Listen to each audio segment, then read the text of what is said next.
So today I want to talk some about what I would call New Age cliches, uh, sayings, self-help cliches, and how they're just so often bullshit. And not just bullshit, but actually harmful. And I think we should get rid of them. So the first one that I think is the worst offender is when someone says, it is what it is. It is what it is. And it's this annoying aphorism. Um, gets repeated a lot. It's in social media. I looked it up, did a Google search. There was an instance where you remember when Cheney accidentally shot this 78-year-old guy on a hunting trip?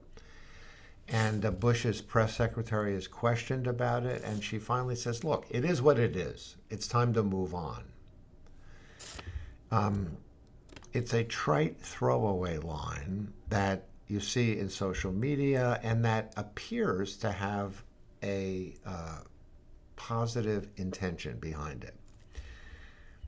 It's, I think, a banal platitude, but it's meant to soothe someone's suffering.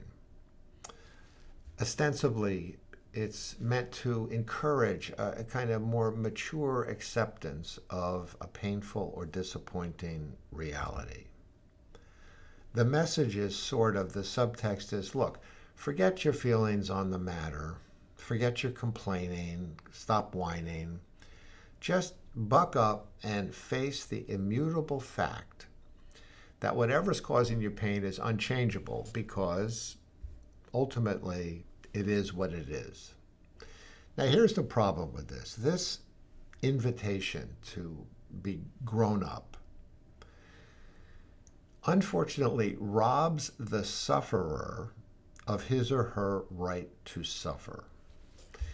See, it's an attitude that makes self-compassion very difficult. The psychological truth of the matter is that when we feel helpless or injured or disappointed or impaled by something we can't control, we actually need the space and permission to experience that distress and pain. We have a perfectly legitimate and healthy need to complain, to feel sorry for ourselves.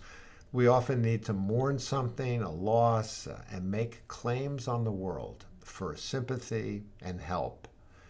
And most certainly, we should not feel any kind of urgency to move on. Instead, the aphorism, it is what it is, it actually privileges a sort of dismissive stoicism and discounts our negative or painful feelings, which don't go away, but continue to haunt and torment us anyway. Now, here's another variation on the theme. A second cliche is some variation of it was meant to be or it wasn't meant to be.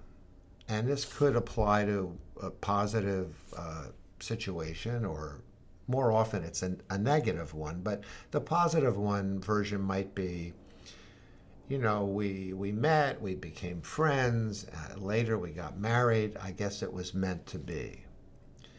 But it's more often offered as a palliative to help comfort someone who's suffering a loss or disappointment, as in, well, our relationship wasn't meant to be, I guess.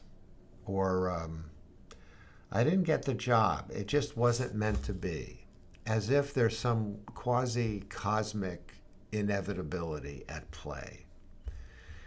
And not only does such a cliche deny that people have a great measure of urgency and choice and personal responsibility when it comes to things that disappoint them and how they respond to life's losses and challenges. But like it is what it is, this aphorism discounts someone's pain. I shouldn't feel hurt or disappointed or rejection. After all, if the loss I suffered was part of a greater plan. And like most banal self help aphorisms, the effort to deny suffering usually fails to work and leaves the person having somehow to metabolize feelings of loss or guilt privately without any expectations of empathy or support. So let's stop with this facile self help jargon and offer others and ourselves the right to suffer in our own damn way and time. Telling someone the equivalent of "don't cry over spilt milk" doesn't put the milk back in the carton, but just makes people feel guilty and embarrassed about spilling it.